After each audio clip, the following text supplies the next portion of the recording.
Hey guys, and welcome to today's video. And in today's video we're going to be learning how to make an AI model inside of Python with only 46 lines of code, and this model will be 100% free, and we are going to be getting our API key from the OpenRouter website. And our model to be used today is the GPT-3 Turbo, which is one of the more modern models that you can get for free from the OpenRouter website. And without further ado, let's get right into the video. So the first thing we're going to need to do is actually go to our web browser, and inside of our search bar right here, you're going to need to go to this URL, which is openrouter.ai/workspaces/default/keys. And what you're going to need to do is hit enter. And once you go to this website right here, it should take you to this API key website for OpenRouter, where you can create your own API keys for 100% free. So what we're going to need to do after you've created your account right here, you're going to need to click on this button right here that says new key. Once you click on that, you need to enter your key name, and I'm just going to call it my new AI or my new AI2, just like that. Then for an expiration date, I'm going to set it after 1 day. You can leave this blank for no expiration, just like that. Then the reset limit is not necessary, and the credit limit can just be left blank so that it can be set to unlimited. So what you're going to need to do now is click on create, and after a few seconds it should create your API key right here. Just click on copy, and right after you're done with that, now we're going to need to go back to our Python IDE and actually start writing our main Python code. Okay, now that we are inside of our main Python IDE, the first thing we're actually going to need to do is paste in our API key. So I'm just going to paste it in as a comment right here. So you can just add that comment right there and paste in your API key right after the comment. Okay, now as you can see, my API key is pasted. Right after I have pasted my API key, the first thing I'm going to need to do is actually import the necessary modules. So the module we're going to use inside of this tutorial, we're going to use the module known as the OpenAI module, which is the company that actually created ChatGPT. So to download this module, you're going to need to open your terminal and type in pip install OpenAI, just like this. But if you don't want to install it from your terminal, you can run it inside of your Python IDE by typing in import OS. Then right below this, you can type in os.sys, just like that.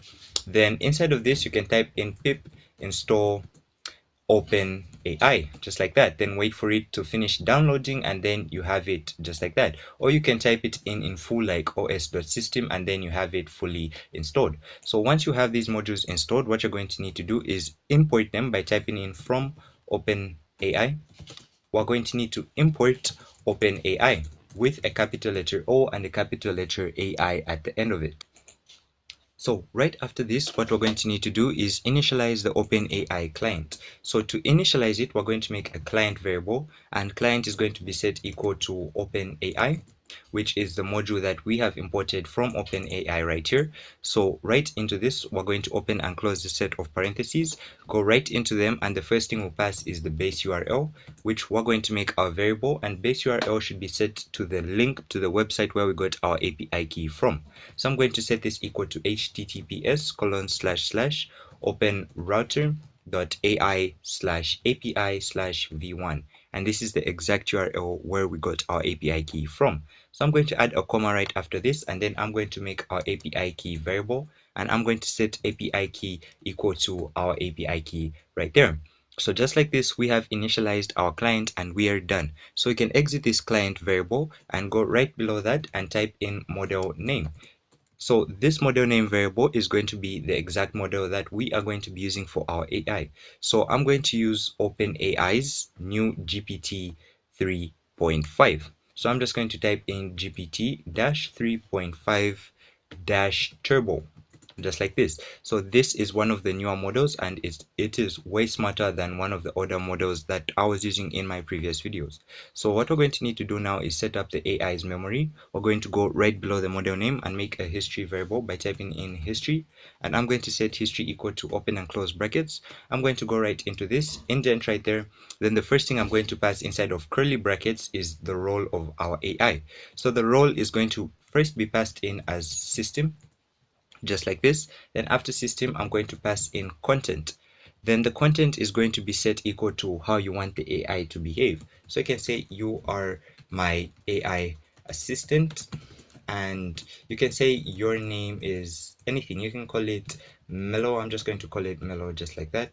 Then I'm going to leave my history variable and I'm going to print AI online, just to let the user know that the AI system is actually online. So I'm going to go right below that history variable, and I'm going to make a while true loop.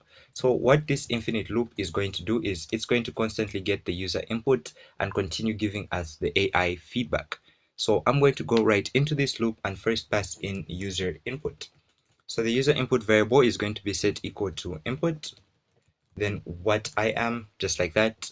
Then right below this, I'm going to type in if user underscore input dot lower in, just like this. Make sure you type it exactly as I'm doing it. Then type in exit, buy, or quit.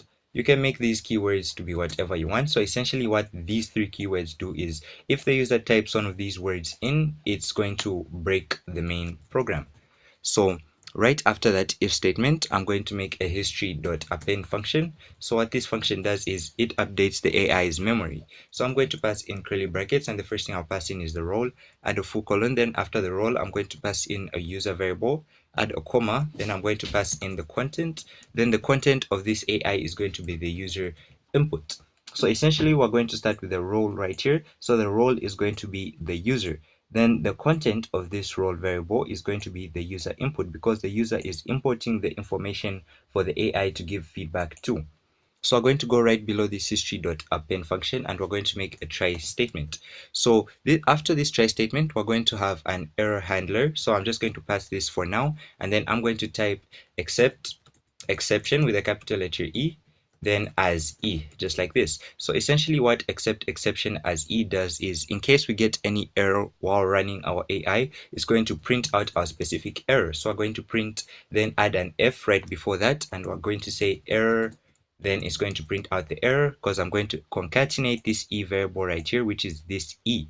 So inside of our main code, which is this try statement where all the calculations for the AI are going to be done, we're first going to make a response variable. So what our response variable essentially is the information that our AI is giving back to us.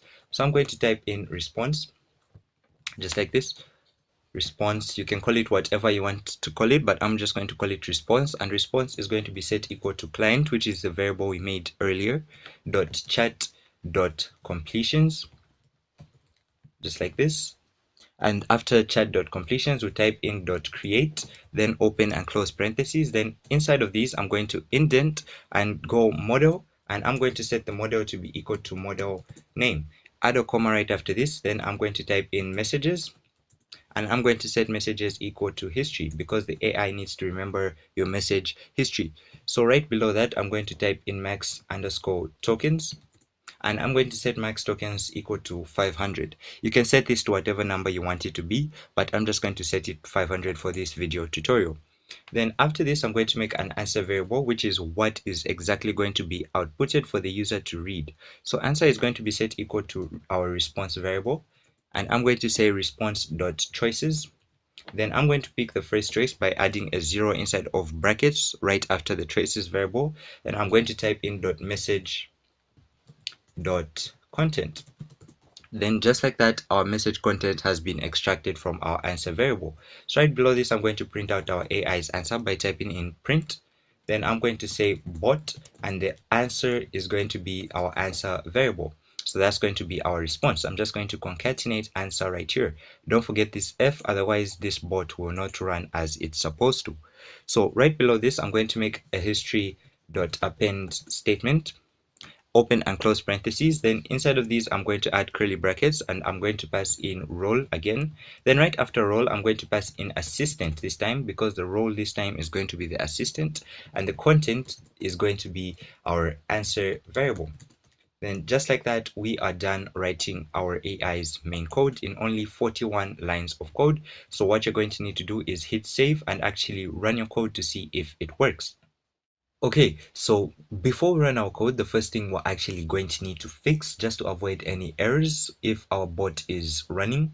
So we're going to need to go to this print statement right here that prints out our bot's answer. So right after answer, we're going to add a comma right here, and we're going to type in flush, just like this, and we're going to set flush equal to true. So essentially what this line of code does is it's going to push this print statement into a priority list so that in case our bot gives a response late, our Python is not going to skip it. So now to actually run our code and see if it's working, as you can see, I'm being prompted to give my input, and I'm just going to say hi to the AI and see what response I'm going to get in my Python terminal. So the response of this AI entirely depends on your internet speed, and as you can see, I get hello, how can I assist you today? So you can ask it whatever you want as if you would ask your regular ChatGPT models. And I previously made a video on how you can make this type of AI but with graphics, and I made an image detector and an image generator. So in case you're interested in those ones, you can click the links in the description. So you can ask it what is the let's say largest continent, just like this, in the world. Hit enter, and all you need to do is wait for your AI to respond. And as you can see, we get no error. We get an error right there because it has not given us an output. So I'm just going to type in exit, and as you can see, I get the largest continent in the world is Asia. And the simple fix to this is actually adding the flash here. So all you need to do is add flash to all your print statements right here and say flash is equal to true, just like that, and flash is equal to true here, just to avoid that type of error. And then just like that, you have every problem fixed. So you can run it again, and you can ask your AI anything. Just say hi to your AI and let's see what response I'm going to get. So I've printed out hi, and there we have it. So I'm going to ask it, who is Michael B. Jordan? Hit enter, and let's see what response our AI gives us.